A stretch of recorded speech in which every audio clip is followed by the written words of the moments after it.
افغان طالبان رجیم اپنی ہزیمت سے توجہ ہٹانے کے لیے پاکستان مخالف بیانیے کو ہوا دینے لگی۔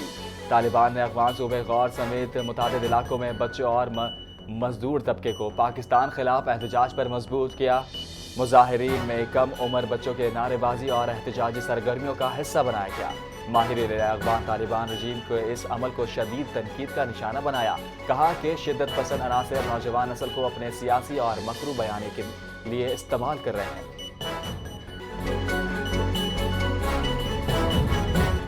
پاکستان کا پہلا جدید digital insurance monitoring system Sindh میں فعال۔ حکومت سندھ کے صوبے بھر میں گاڑی کے لیے تھرڈ پارٹی انشورنس لازمی قرار دے دیا۔ ترجمان وزیر اعلیٰ سندھ کے مطابق بغیر انشورنس کے نہ گاڑی رجسٹرڈ ہوگی اور نہ ہی ٹوکن ٹیکس جمع ہو سکے گا۔ حادثے جمع جاں بھاگ افراد کے ورثہ کو 7 لاکھ روپے جبکہ معذوری پر 5 لاکھ روپے معاوضہ دیا جائے گا۔ وزیر اعلیٰ سندھ مراد علی شاہ نے کہا کہ اقدام روڈ سیفٹی اور صارفین کے حقوق کے تحفظ کے لیے اہم سنگ میل ہے۔ تھرڈ پارٹی انشورنس غریب خاندانوں کے لیے بڑا سہارا ثابت ہوگا۔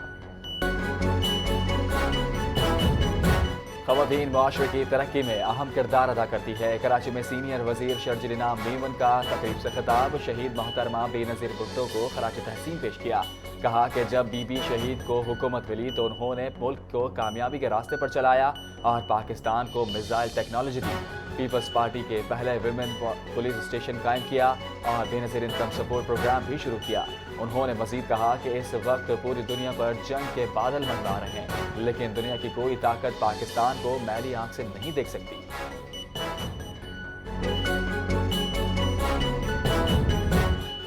ایران کے خلاف امریکہ اور اسرائیل کا خواب جلد ہی ڈراؤنے خواب میں تبدیل ہو جائے گا۔ ایران کے صدر مسعود پزشکیان کا امریکہ اور اسرائیل کے خلاف سخت پیغام۔ کہا کہ ایران اپنی سرزمین کے دفاع کے لیے پوری طاقت کے ساتھ کھڑا ہے۔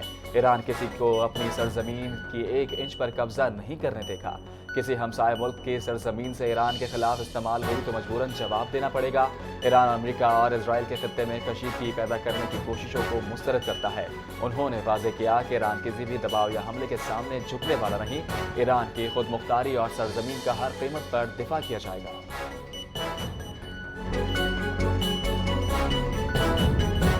امریکہ کے ساتھ مل کر ایران کے فضائی حدود پر تقریباً مکمل کنٹرول حاصل کر لیا۔ بنیامین نتنیاہو نے کہا کہ تمام اہداف کے حصول تک پوری طاقت سے کارروائی جاری رہے گی۔ ایرانی حکومت کے خاتمے کے لیے منظم منصوبہ بندی موجود ہے۔ ہم اپنی بقا کی جنگ لڑ رہے ہیں۔ نتنیاہو نے دعویٰ کیا کہ اسرائیل نے مشرق وسطیٰ کو رخ بدل دیا۔ ایرانی حملوں کا نشانہ بننے والے ممالک اسرائیل سے رابطے میں ہیں۔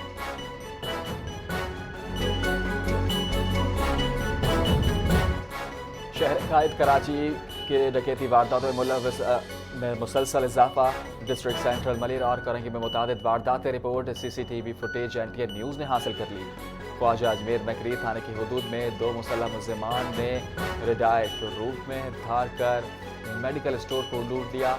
ملیر میں بزرگ شہری کو دن دہاڑے برہنہ کر کے نقدی رقم لوٹ لی۔ کرنگی الفلاح تھانے میں سرکاری ٹیچر کو مسلح ملزمان نے لوٹ لیا۔ پولیس نے CCTV فوٹیج کی مدد سے ملزمان کی تلاش شروع کر دی۔